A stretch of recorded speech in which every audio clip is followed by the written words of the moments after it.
Picture a small university lab at West Virginia University. A brand new VW Jetta is humming on a dynamometer. Its wheels spinning, but going nowhere. Now, picture that same Jetta out on the open highway, a clumsy-looking metal box with tubes and wires strapped to its tailpipe. Feeding data back into the car. Back in the lab, a graduate student stares at his monitor, at a jagged red line spiking off the charts. The on-road test shows nitrogen oxide levels 35 times the legal limit. His first thought? The equipment must be broken. It wasn't.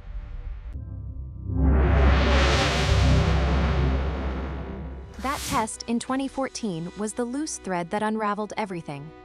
A year later, in September 2015, the U.S. Environmental Protection Agency issued a notice of violation against Volkswagen, one of the largest car manufacturers on the planet.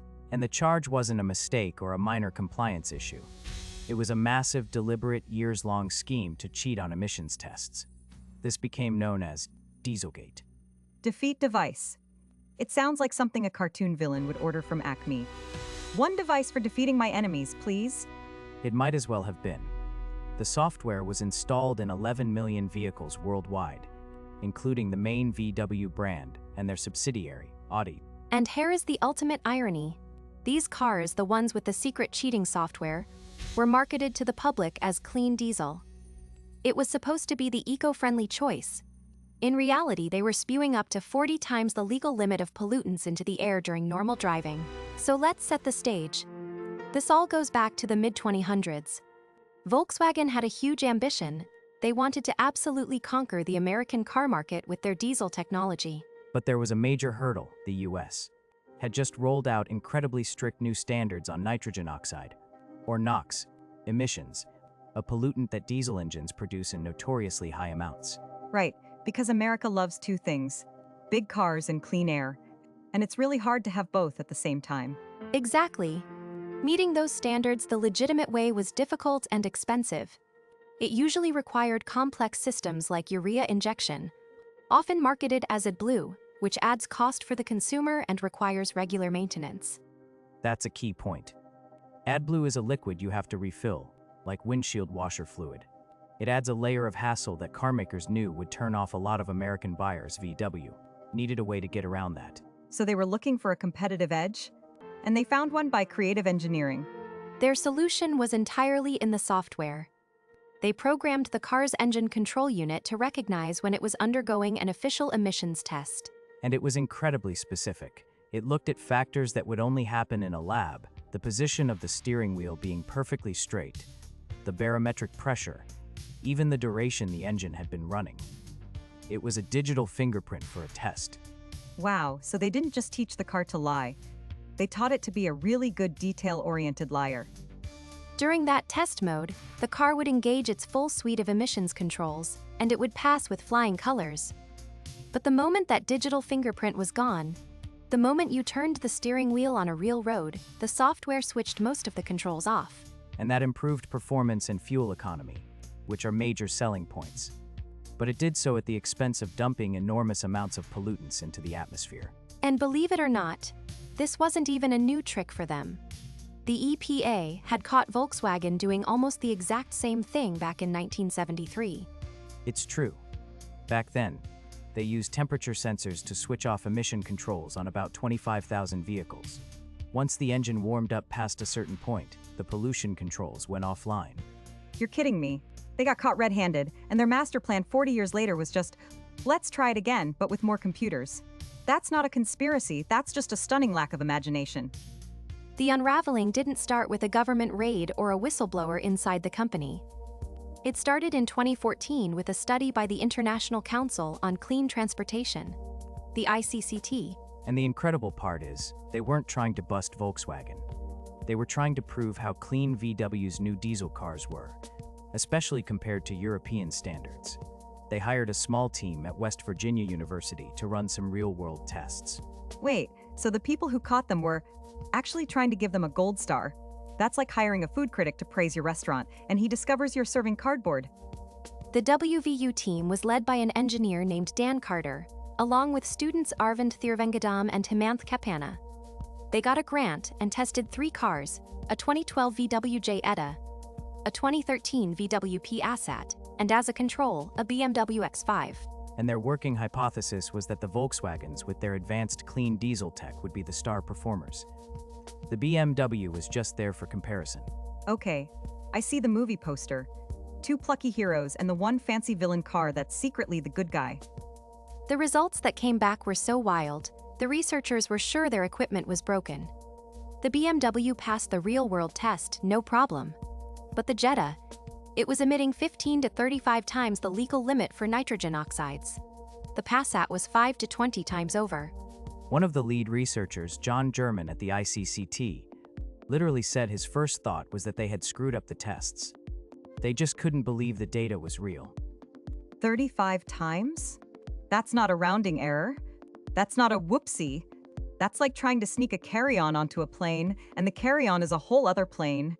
After recalibrating, retesting, and getting the exact same impossible results, the ICCT knew they had something major. In May 2014, they presented their findings to the EPA and the California Air Resources Board, or CARB. The regulators then confronted Volkswagen directly. They didn't accuse them of cheating. They just laid out the data and asked, "Can you explain this?" So this is the moment of truth. They're caught. This is where they come clean, right? Not even close. For more than a year, Volkswagen engaged in a systematic campaign of denial and delay. They insisted the West Virginia team's findings were a result of technical issues and errors in their testing procedures. In December 2014, they even issued a so-called voluntary recall to apply a software patch. But CARB tested the recalled cars and found the patch did almost nothing. The high emissions remained. It was a smokescreen. So their official corporate strategy was to just tell the government, "Have you tried turning it off and on again?" For 16 months straight. Incredible. The regulators at CARB and the EPA were definitely not convinced. They ran their own confirmation tests, and not only did they replicate the West Virginia team's results, they also found the defeat device's digital signature in the car's code. And that's when they dropped the hammer. They told Volkswagen they would refuse to certify their upcoming 2016 models for sale in the US. That wasn't a fine. It was an existential threat to their entire US market strategy. See. It's not about the clean air, it's about the money. You can fib about pollution, but don't you dare mess with next year's sales figures. And that did it. On September 3, 2015, cornered and completely out of excuses, Volkswagen engineers confessed to CARB. They admitted on the record that they had been using a defeat device. The dam was about to break. With that confession in hand, the regulators had everything they needed. 2 weeks later, on September 18, 2015, the EPA went public. They issued the formal notice of violation, and the news ignited a global firestorm. VW's stock price plummeted, wiping out billions in value overnight. The CEO, Martin Winterkorn, resigned a few days later, claiming he was shocked and unaware of any wrongdoing. Unaware?